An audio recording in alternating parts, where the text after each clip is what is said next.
রাতের খাবারের জন্য রান্না করলাম আলু ভাজি এবং মাছ ভুনা। তো আসসালামু আলাইকুম রহমতুল্লাহি ওয়া বারাকাতুহু। হ্যালো বন্ধুরা, সবাই কেমন আছো? আল্লাহ তাআলার রহমতে অবশ্যই সবাই অনেক ভালো আছো।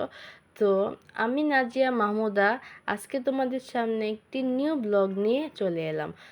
তো আমি আজকে তোমাদের সাথে শেয়ার করব যে আমি কিভাবে রাতের খাবার কি রান্না করলাম, এটাই আজকে আমি তোমাদের সাথে শেয়ার করব।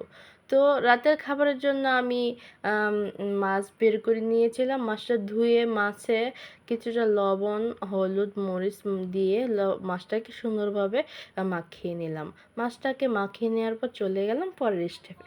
তো চলো পরের স্টেপে আমি কি করলাম দেখাই সবাইকে।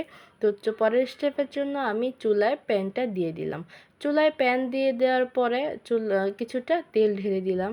তো কিছুটা তেল ঢেলে দেওয়ার পর তেলটা যখন গরম হয়ে এলো, তো তখন আমি একে একে কী করলাম, মাছ দিয়ে দিলাম, যাতে করে মাছটা সুন্দর করে ভাজি হয়ে যায়। তো এইদিকে দেখো আমি এক পাশে মাছ ভাজি করছি, আর এক পাশে মশলাও বেটে নিচ্ছি এক হাতে।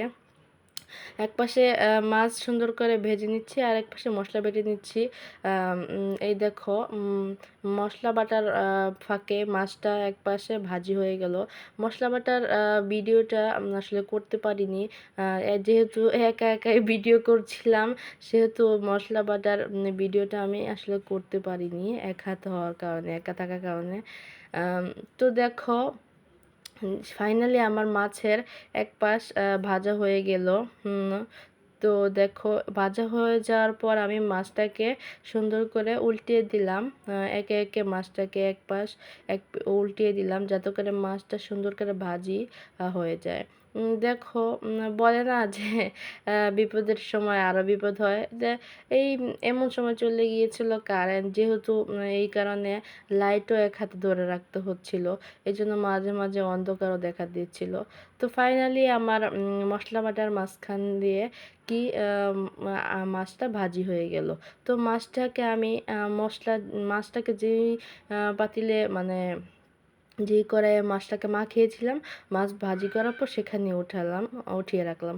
যেহেতু মাছের ঝো মাছ মাখানোর পানিটা, মাছটাকে ওখানে রাখার কারণ হলো যে মাছটাকে দিয়ে দেওয়ার কষানোর সময় মাছটা দিয়ে দেওয়ার পর মাছের ওই মাছ মাখানোর ওখানেই পানি নিয়ে মাছ ঝোলটা মাছে দিয়ে দিতে পারবো সহজেই। এই জন্য ওখানেই মাছটা সহজের জন্য রেখে দিলাম, নতুন পাত্রে আর রাখলাম না। তো মাছটাকে ওখানে রাখার পর আমি কড়াইয়ে আর একটু প্যানে নতুন করে তেল দিয়ে দিলাম। প্যানে নতুন করে তেল দিয়ে দেওয়ার পরে আমি প্যানে কিছুটা প্রথমে রসুন কুচি দিয়ে দিয়েছি।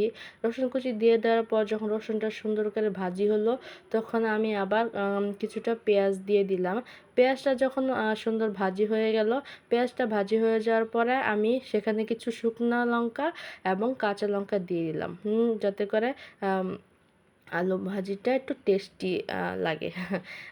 শুকনো মরিচটা কামড়ে পড়লে একটু ভালো লাগবে খেতে, এই জন্য আমার কাছে ভালো লাগে, তাই আমি দিয়ে দিলাম। তো সব কিছু গরম হয়ে যাওয়ার পর আমি আলুটা দিয়ে দিলাম। ফাইনালি আলু ভাজি আমার কমপ্লিট হয়ে গেল। তো আলু ভাজি কমপ্লিট হয়ে যাওয়ার পর আমি চলে গেলাম মাছ ভুনা করার জন্য। তো মাছ ভুনা করার জন্য প্রথমে আমি কড়াই দিয়ে দিলাম একটা।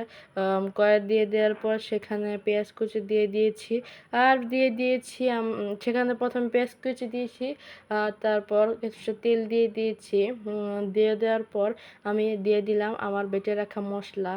তো আমি কি করেছি, যে পেঁয়াজে আমি মশলা বেটে রেখেছি, ওই জায়গায় আমি হলুদ, মরিচ, লবণ সব কিছু নিয়ে পানি দিয়ে গুলিয়ে তারপর আমার কড়াই দিয়ে দিয়েছি, এতে করে খাবারের ফ্লেভারটা একটু সুন্দর আসে। তো ফাইনালি আমার মাছ ভুনা এবং আলু ভাজি কমপ্লিট হয়ে গেল। তো এটাই হলো